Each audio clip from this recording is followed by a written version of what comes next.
Hello and welcome to GrindslimeTV with me, your host Aaron.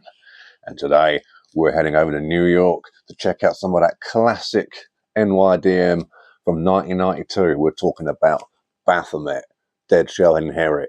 Oh, Peaceville Records.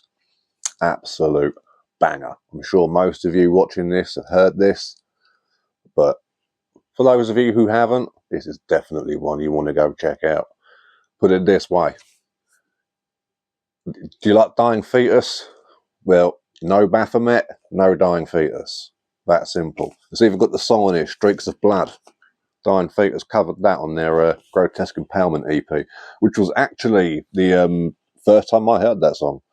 Well, it was pretty goddamn cool. And then a while later, I saw I think it popped up on YouTube, like on the side, and I was like, oh, that's that band.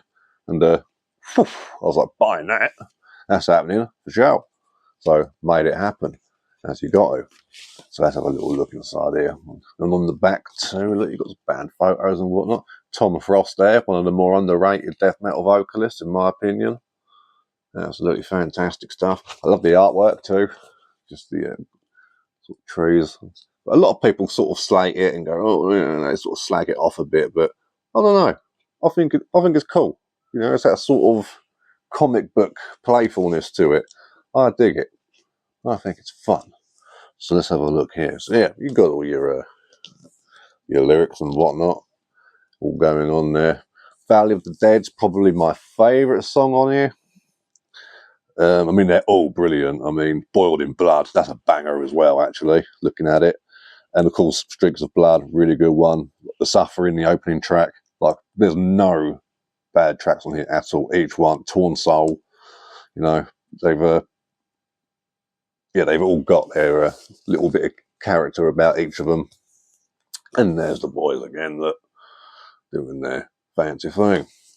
And of course, as we like to do, take a look at the old record, and quite rightly, it's black. You've got that little thing going on there. Hello! And then you got the old track list in there, so nothing overly fancy. I do need to get a paper sleeve for this though, I've just noticed. Go straight into the sleevey slew. So definitely going to have to invest on some inner sleeves for sure. But, you know, a man only has so many pennies. So yeah, oof, absolute classic. And it's fast moments, but with Baphomet, I'd say their magic lays in the sort of mid-pace parts, are sort of like when they slow down and get those breakdowns going. Really, really cool stuff. And it's all tuned to C sharp as well, which is also why Dying Fetus do so. From what I remember from that Gaza interview he did. That was a cool interview. I enjoyed it. It was really cool to hear like a band that big talking about Baphomet and hopefully opening them up to a whole new audience, because they really deserve it. When did this come out? 2017. Yeah, that sounds about right. Like I say, it originally came out in 92. This is the reissue. Also out on the Peaceville. But yeah, 2017, that seems right. And I think around that sort of time. But yeah, awesome stuff. And yes, and when you go through the list of like New York death metal bands and stuff as well, I find a lot of people leave Baphomet off their lists, and whether it's just an oversight or they don't know about them, I mean, I don't know, but I've got to say, yeah, like if you like Internal Bleeding as well, like these two they're not similar by any stretch, but like, you know, that same sort of style and aggression and whatnot, you know, you can sort of reminiscent in here as well, you know, they sort of, their strengths are in, like I say, the sort of like when they slow down a bit more. So definitely one worth picking up. It's up on YouTube and Spotify and pretty much anywhere that's a decent streaming platform. But I definitely recommend picking it up somewhere too. It's absolutely worth it. It's great to have Classic like this in the collection that you can just know it's always there when you need it, and it never disappoints either. And of course we've got the fancy catalogue that Peaceville like to throw in there too. And I tend to keep them for some reason. I don't know why.